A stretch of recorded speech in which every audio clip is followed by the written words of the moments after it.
Okay, this is a borrowed lesson from a theologian, Filipino theologian named Nae. That's his Birngas. But that's not his whole name. That's his acronym, okay, Nae. Okay, yung pag-aaralan natin ngayong gabi is about ethical implication of the creation of men. As we have this series, nag-start tayo nung last week. At ngayon, tutuloy natin yung ating pinag-aaralan concerning anthropology or the doctrine of men. So we have learned last week that in Genesis chapter 1 and verse 2, and chapter 1 and chapter 2 is the beginning or the origin, records the origin of the first man and woman. And it also records the origin of the significance ng pagkalalang mo sa amin bilang isang tao, and enable us therefore to learn from this lesson. In Jesus' name, Amen. So ethical implication, iti creation of men. Iti man and woman, dito kat nakita tayo nga equal in value. Both are created in the imago Dei or the image of God. That is recorded in Genesis chapter 1 verse 26 to 27. Sabi niya, let us make man in our image. So ang tao ay nagkasala after the fall, ay ang tao pa rin ay image of God. Right? Hindi nawawala yung image. But that image now is in ruin.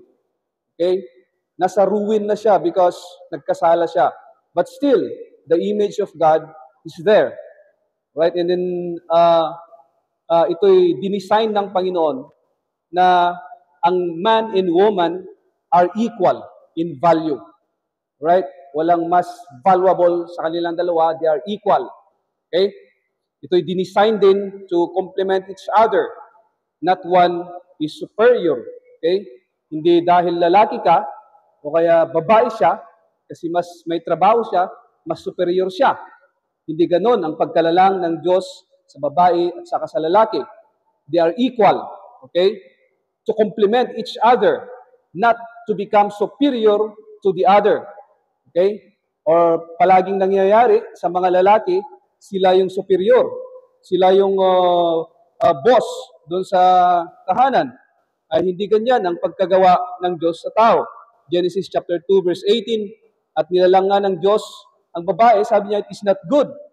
The first time na marinig nyo sa Bible, mabasa nyo sa Bible, na yung negative concerning the man. Sabi niya, it is not good for a man to be alone. So, anong solusyon? Sabi niya, I will make him a helper. Yung word na helper, hindi ibig sabihin nun nakatulong. Maraming nagtuturo ngayon na ang ibig sabihin ng helper daw sa Bible ay katulong. Hindi katulong ang ibig sabihin niyan. Yan yung katulong na naiintindihan natin bilang Pilipino, hindi ganun. Okay? Helper. Alam nyo ba na ginamit din ng Diyos yan sa kanyang sarili? Ginamit din yan sa Hebrew. Okay? The Hebrew word for helper is Ezer. Ezer. At ginamit yan ng Diyos bilang Ebenezer sa Hebrew. Okay? Ang ibig sabihin niya, God is my helper or the Lord is my helper. Ibig sabihin, katulong mo ang Diyos? Ang Diyos yung katulong ko. Ganun bang ibig sabihin nun? So, hindi ibig sabihin yan, yung word na helpmate o kaya sa King James ay helpmate o kaya helper sa ibang mga translation na siya'y mas mababa sa lalaki. Okay? Meron silang equal value. Distinct but united. Men and women are different, but their differences reflect God's design. Okay? Nire-reflect nila yung design ng Panginoon sa kanila. And then pangalawa, natitignan natin yung equal value ng man and woman is equal value. Right? Do not think of your wife, kayong mga mag-aasawa in the future at tayong may mga asawa, that our wife is inferior to us. Right? They were created equal. Then, let's see marriage and sex. So, ang marriage is a covenant, not just a contrast. Okay? Not just a contract, sorry. So ang marriage ay covenant yan, hindi kontrata. Kaya marriage certificate o marriage covenant, hindi marriage contract. Diba? Sa Genesis 2:24, sabi niya, a man shall leave his father and his mother and to be joined to his wife. And they shall be one flesh. They shall become one flesh. Yun yung sabi ng Bible sa Genesis chapter 2 verse 24. So, naging isa sila. Okay? So, ang marriage ay isang covenant yan ng babae at saka lalaki. Hindi ng babae-babae at saka lalaki-lalaki. Right? So, in Malachi chapter 2 verse 14, it is said that marriage is also called a covenant. And in Ephesians chapter 5 verse 31 to 32, makita niyo yan sa New Testament that yung marriage, nireflect niya yung church at saka ni Kristo. Si Kristo at saka yung church. So, kung makikita natin dito, ang gusto kong makita natin dito ay sana kapag nag-aaral tayo ng New Testament, we can reflect back to the creation, to the original design of God. Okay? Especially in marriage. Then, itong sex is God's gift within marriage. Outside marriage is sinful, right? At napag-aaralan natin sa mga series natin nung nakaraan na ang sex ay gift sa mag-asawa, right? Ang sex ay between inside marriage, one woman and one man, right? Hindi pwedeng isa lang. Hindi rin pwedeng more than two. It should be two. Okay?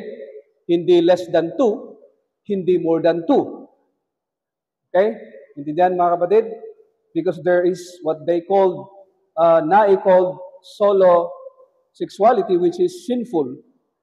And beyond two is also sinful, that is adultery, because it is outside marriage. Right?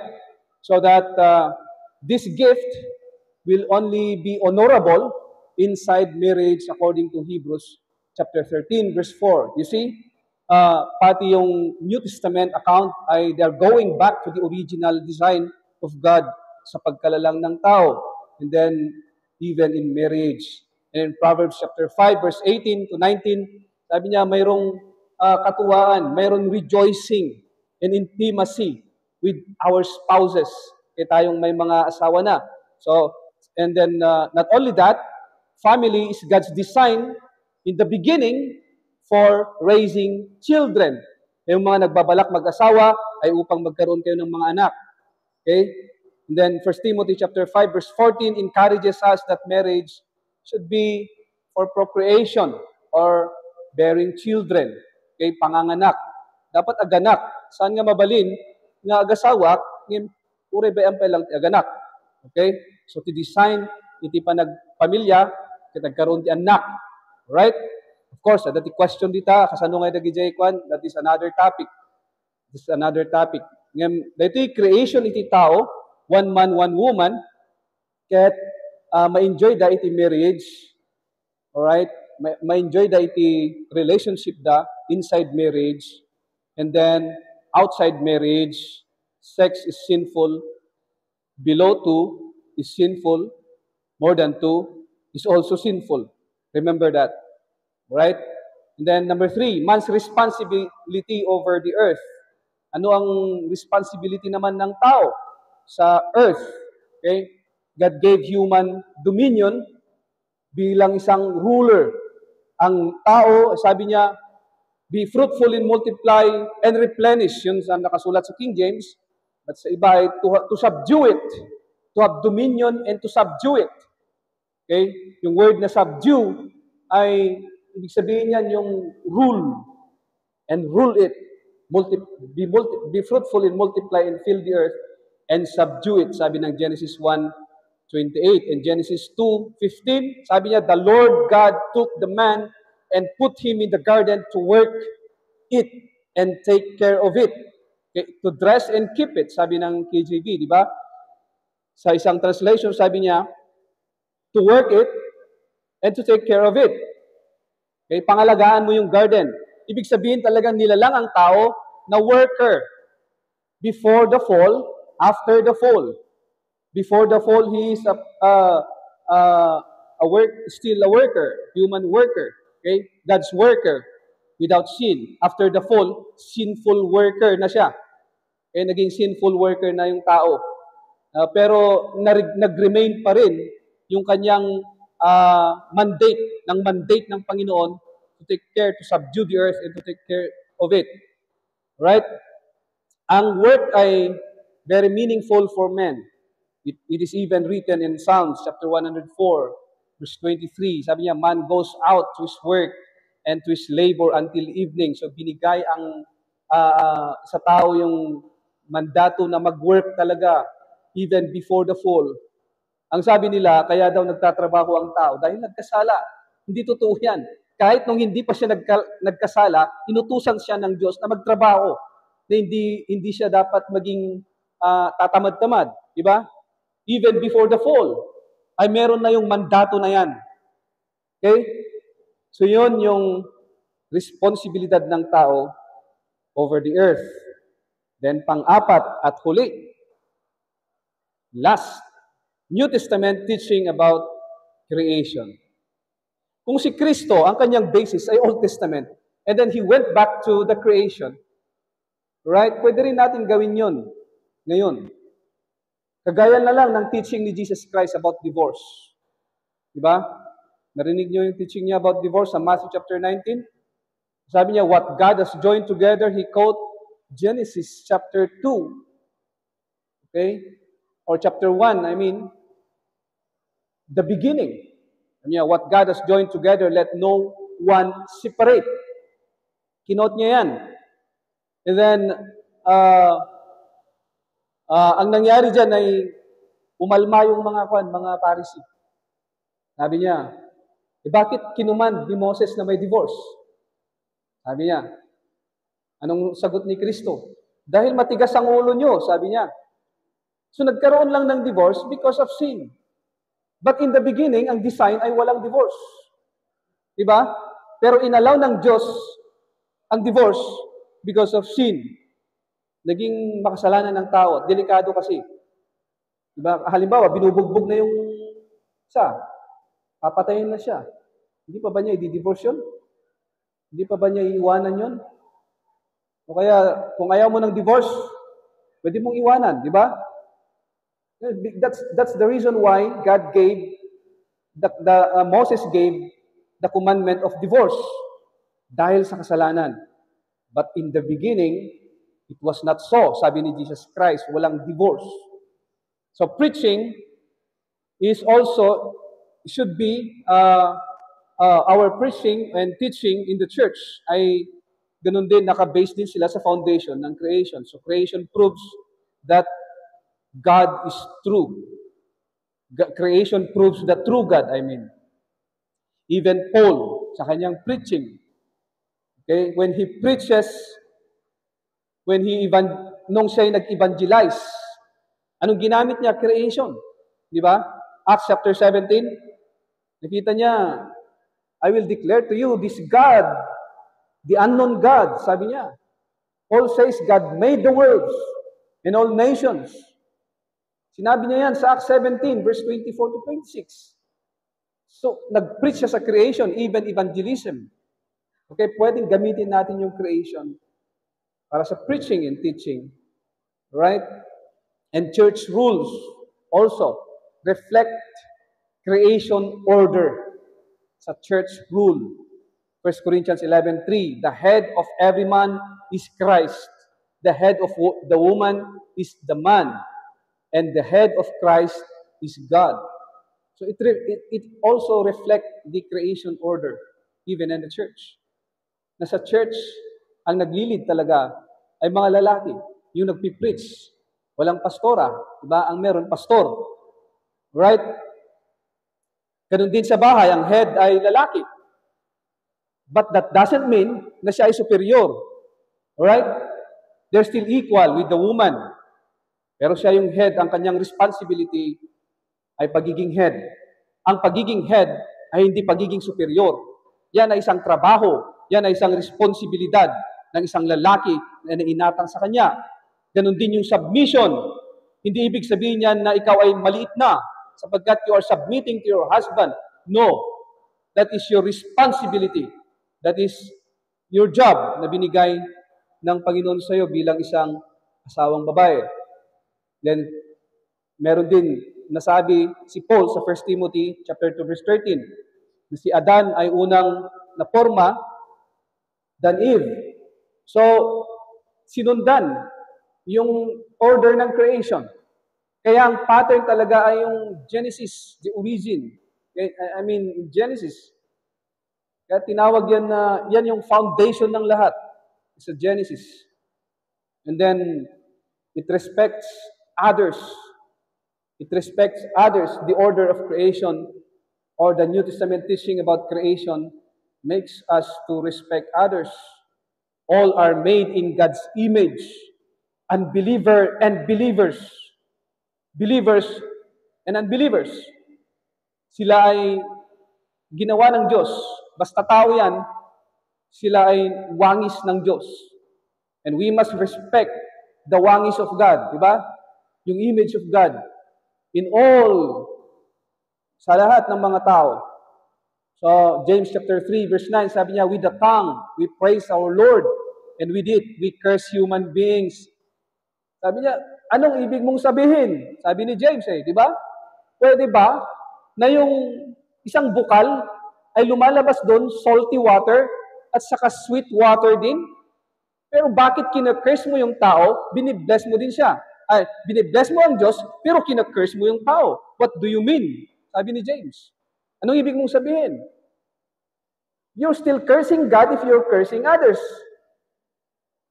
Naintindihan natin? Kaya pinagbabawal, kaya tinuturuan ko yung mga bata, kahit yung mga young people na ito, tinuturuan ko na huwag kayong mag-curse ng tao. Madi kayong magilunod ti tao. Ika-curse yung the image ni Apo Diyos. You are cursing God's image. Right? It is ruined, yet still remain the image of God, the imago Dei.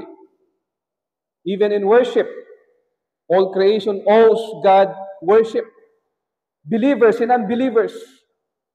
Kaya dito sa church, hindi bawal na sumali yung mga unbeliever na makipag-worship sa atin. Of course, hindi sila i-recognize redemptively because they are not redeemed. Right? But it's still, karapatan pa rin nila na mag-worship sapagkat na mandato yan ng Diyos in the beginning. Mandato yan ng Diyos sa lahat ng tao. Hindi lang sa mga unbelievers, kundi lang sa lahat. Right?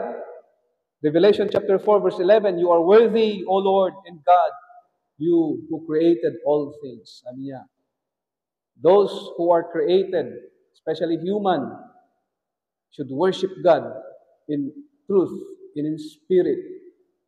Right? Some are rejected because of redemption, na yung iba na redeem, yung iba hindi. Kaya rejected sila. Okay? But still, nananatili pa rin yung command ng Diyos sa kanila bilang creation to worship God. My conclusion, God's creation order sets the standard for life. The order of creation sets the standard. Yun yung standard ng pamumuhay ng tao. It teaches us that men and women are equal but different. Magkaiba sila pero equal sila. Walang mas superior sa kanila. Take note of that. Walang mas superior sa kanila. Marriage and sex are sacred in God's design. In the beginning, work and care for the earth are part of our calling. Right? Paano ba i-care ang earth? Sa wisdom ng tao yan because He is the image of God. So respect and worship are rooted in creation. Therefore, ignoring this leads to moral confusion and brokenness. Kita niyo yun? Pag in-ignore natin yung standard ng buong sanlibutan, ng standard ng Panginoon sa lahat, sa sangkatauhan, ay may confusion.